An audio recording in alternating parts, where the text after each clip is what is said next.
Happy Hanukkah! I'm Aaron Meyer, Senior Rabbi of Temple Emmanuel of South Hills. ReformedJudaism.org tells us about the Ner Shel Tzedakah, the candle of righteousness we light on the sixth night of Hanukkah. Hanukkah has traditionally been a time of giving gifts or gelt to children, and that tradition of giving gifts has been magnified over the years. Nowadays, it's not uncommon for families and individuals to give ever larger presents throughout the holiday. This emphasis on lavish gifts is a product of our interaction with modern North American culture, the culture in which this holiday shopping season just keeps growing longer every year. Just as the Jews at the time of the Maccabees wrestled with the extent to which they should allow foreign culture to influence their lives, so too do we wrestle with the extent that we should allow secular culture to influence our lives. This culture of commercialization of our holidays threatens to undermine the true meaning of our celebration. Ner Shel Tzedakah, the candle of righteousness, is a product of the Reform movement in which families and individuals devote this night, the sixth night of Hanukkah, to learning about the challenges of poverty. We might donate the value of our gifts or the gifts themselves that we might otherwise exchange to different organizations that help those who are in need. By making donations on this sixth night of Hanukkah, we can bring not only a Jewish righteousness into this world, but also the glow of our candles to those in need. Don't let that light go out. Baruch atah Adonai, Eloheinu melech haolam, asher kitshanu b'mitzvotav v'lamdenu lahadlik ner shel tzedakah. Blessed are you, eternal our God, who makes us holy through the performance of mitzvot and inspires us this evening to light the candle of righteousness. As we light this Ner Shel Tzedakah, we pray that its light will shine into the dark corners of our world, bringing relief to those who are suffering from the indignities and pain that come with poverty. May our acts of giving inspire others to join this fight against the scourge of hunger, homelessness, need, and want, and together let us raise our voices to cry out for justice. And may that clarion call burst through the night silence and this darkness to declare the change that must come. Tonight, we take you on a tour of SHIM, our partners here in the South Hills, and we hear from Pace Markowitz, a Temple member and a board member with SHIM. My name is Seth Dubin. I'm the Director of Development for South Hills Interfaith Movement, or SHIM as we call it. My job, my privilege, is to work with the community of individuals, the community of foundations, the community of businesses, the community of you, the community of congregations, people who want to make a difference in their own neighborhood by helping others. And so I work with those people, including you, to really make sure that all of our programs are funded. So everything from the food that you collect to the money that's raised in the organization on an annual basis, it all goes to support directly more than 7,500 people every year, and you make a huge difference in the community for that. And so I get to work with all of you, and that is a really great thing to do. I want to kind of walk you through what SHIM is, who SHIM is, for those of you who may not know.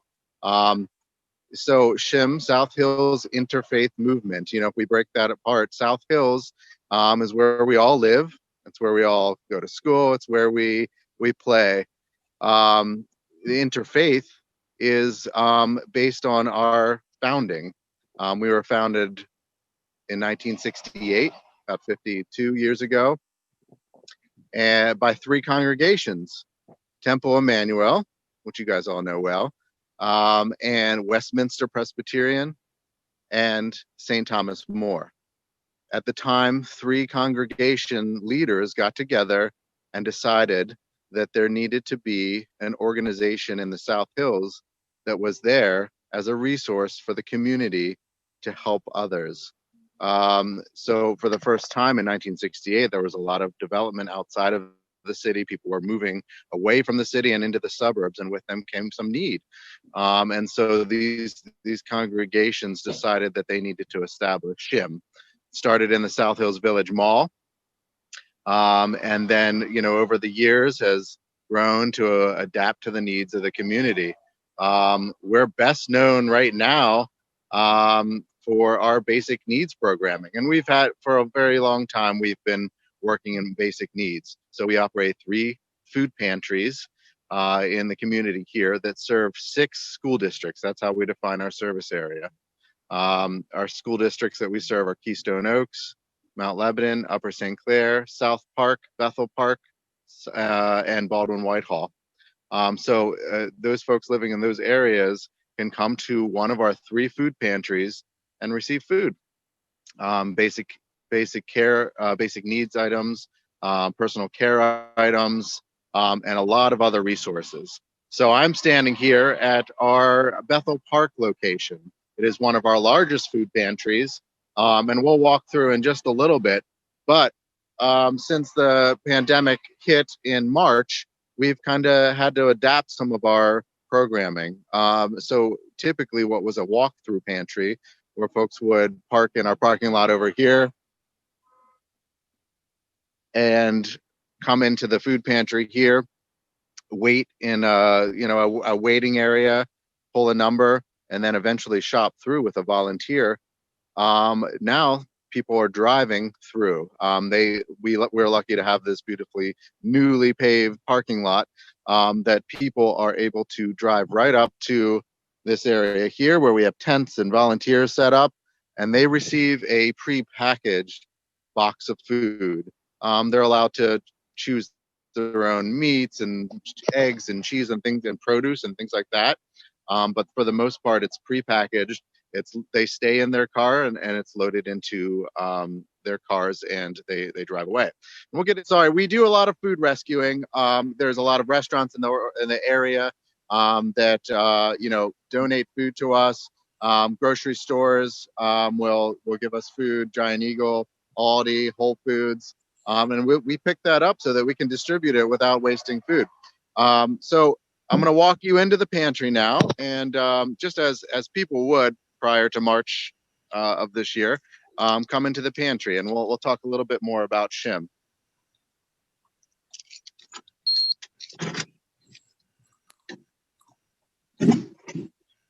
So this is the Bethel Park Food Pantry. It's been a while since families have come to see us here, inside, that is. And it is this is one of our largest food pantries. Between this food pantry and our 2 others, one in Baldwin, one in Whitehall, we're benefiting about 2,500 people, 2,500 people every month. On an average year, SHIM is distributing about 350,000 pounds of food every year. Within the past 8 months, because of the pandemic, because of the increased need, we're seeing about 1,000 more people every year or every month. And because of that, we're distributing more food. So within those 8 months, we've already distributed our regular 300,000 pounds for the families that need it, particularly during this time. So everything that's weighed and collected is then sorted by volunteers. We have a whole team of volunteers that comes in, they sort it, they check the expiration dates, and they make sure that everything is ready to go right on the shelves or back in storage for restocking. So that's a little bit of what happens when things come in the door, and we keep track of all of that so that we know how much we're distributing.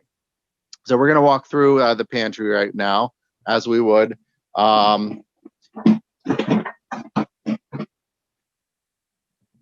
Right now, so we just had we had our Thursday and Friday pantry distribution this past week. So the shelves are pretty bare. Nothing has been restocked.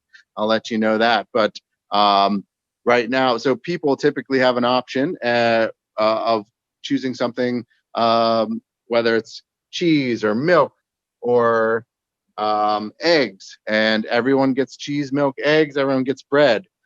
They walk through They have the option of picking tuna or chicken, or there's cereal as well. We want to make sure that anything that you can get in the grocery store, you can get here. It's important that we allow people to choose the items they want. There's usually a pretty big variety. And so that's something that we think is really important, because we think it's a respectful thing to be able to do. There are people that say, oh, I don't need that, because they have enough of it at home. And so we don't want, in a regular season, we want people to choose everything that they take in their house. Peanut butter, jelly. Let's see, we got snacks, of course. And for all of the families that have furry friends at home, we have cat food and dog food to make sure that those critters are taken care of as well. Okay. And then for the households that have babies and children, we do have diapers and formula, and everything that you could find in a grocery store. A lot of these things are not included in the assistance that people receive from the state, so they're able to get it here at SHIM. We have all kinds of beverages, coffee, pastas, mac and cheese, and just in time for Thanksgiving, stuffing, right? I'll walk you through here. We have a lot of cleaning supplies. We have baking goods, so things like flour and oil, sugar, salt, things that people can bake their own things with, so that they can really have a great meal and feed their family. Vegetables, everything that you would find in a grocery store, again, is all here. The shelves are very bare. What we're doing, as I told you earlier, is we're shopping through about 100 times to prepare for a pantry. We're packing boxes with everything that they would typically choose, and then loading that into the car. So we are certainly going through a lot of food that way, but we're still able to make sure that everyone gets everything they need. Personal care items, right? Toilet paper, toothpaste, toothbrushes, all kinds of things that you need. Okay. And it's very important to us to not only give people food, but to give people healthy food, right? So we have about 15 community gardens that grow produce for SHIM. You at Temple Emmanuel have one of those large gardens that helps us distribute all of those healthy items. And during a regular growing season, between all of those gardens, we're collecting about 13,000 pounds. This year, because it was such a sunny summer, we had 15,000 pounds of food, 15,000 pounds of produce that we were able to collect between all of our community gardens that are managed by people in the community and congregations and community groups.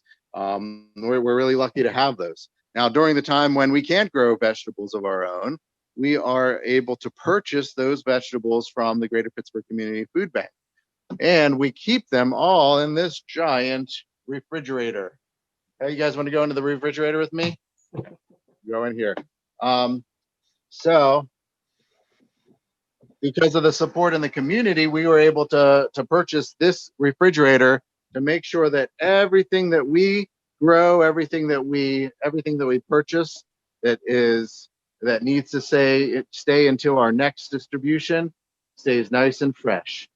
All right, so we have a nice big freezer here, refrigerator to walk into and store all of those goods.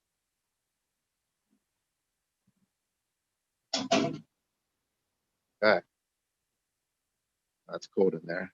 So we have, again, this is one of our 3 food pantries, and we're seeing so many people come to us because they need food and they need help. Now, that is just one part of SHIM. We work with a pretty large population. About 50% of the people that come to us for help are from different countries. They're foreign born, and they are predominantly refugees. And if you guys don't know what a refugee is, it's someone who has been forced to leave their country and move to a different country to seek refuge, to seek safety. And then many of the refugees in the world are resettled. So they are flown and they move to different areas of the world. And a large population of refugees live here in the South Hills. Many of them are from a country called Bhutan, and it's in Asia, very close to India and Nepal. And many of them were exiled from their country and lived in refugee camps for 15 years, and then until they were resettled here in America. So the population from Bhutan is a population we've been working with for a long, long time, about 13 years. This population comes to the United States with a little bit of English knowledge, but still does not understand the language as well as someone who was born in America. They come here with a lot of great skills, a lot of great culture, but it's still really hard when you're from a different country to understand the systems and the challenges that come with being in a different country. So we established a family center to work with these families. So we identified the kids as being the best way of making sure that their families were on a great path. And so we have an early childhood program that works with 3 and 4-year-olds to get them ready for kindergarten. We have an after school program that helps kids with homework, right? It's not, homework is not easy, and it's certainly not easy if it at home your parents are not speaking English and you're not speaking English. So they need just a little bit extra help, like we all do, to make sure that they can succeed in their school. And then there's a youth mentoring program. So middle school and high school students who are able to participate in mentoring groups, right? Groups that help allow them to talk about what they're doing, talk about what the things that they're experiencing, to understand a little bit about what life was like, in America, what it feels like to be American, and what it feels like to be a foreign-born person in America. And then they get to participate in a lot of fun activities like biking and going for sometimes there's a running club, there's an electronics club. So a lot of great things that people are really involved in. And then they get to go and graduate from high school, and a lot of them to go on to go to college. Some of them go right into working. Some of them go to trade schools. There's a lot of great things everyone's doing, and it's our job to make sure that we're taking care of our neighbors. And that is what SHIM as a whole does. We are here in the South Hills. We're the go-to place when people need help. And it's really important to help our neighbors. We don't know what everyone is going through. We don't know what everyone's experiencing. And it's always okay to ask for help. We've tried to make that very clear to the community, that it's always okay to ask for help, and it's okay to turn to SHIM. And as you see, as you walk through with me, it's a pretty nice place. There's a lot of warm, welcoming people here. A huge group of staff members that really make it possible. And we could not do it without the community support of people like you. And we couldn't do it without the community of people stepping forward in so many different ways to host food drives, to come and volunteer, to even to recommend SHIM to people that might need it. I mean, those roles are so important in the community, and we couldn't do it without everyone. I really love working with South Hills Interfaith Movement, SHIM. Why? Because SHIM looks after people's food, clothing, education, and other vital resources they need to make sure they can become self-sufficient. There are so many in our community of the South Hills that have needs, especially today during COVID. And it makes me proud to participate with SHIM, looking after the great staff, the great volunteers that they have to make sure that anybody that comes to them can get the needs filled that they have. Tonight, Emily and I are making a donation to support the work of SHIM and encourage you to do so as well if you are able. This is a difficult time, the rainy day that perhaps we've been saving for, and everything you can do, giving of your time, your talents, your material resources, everything matters. Chag Urim Sameach, happy Chanukah.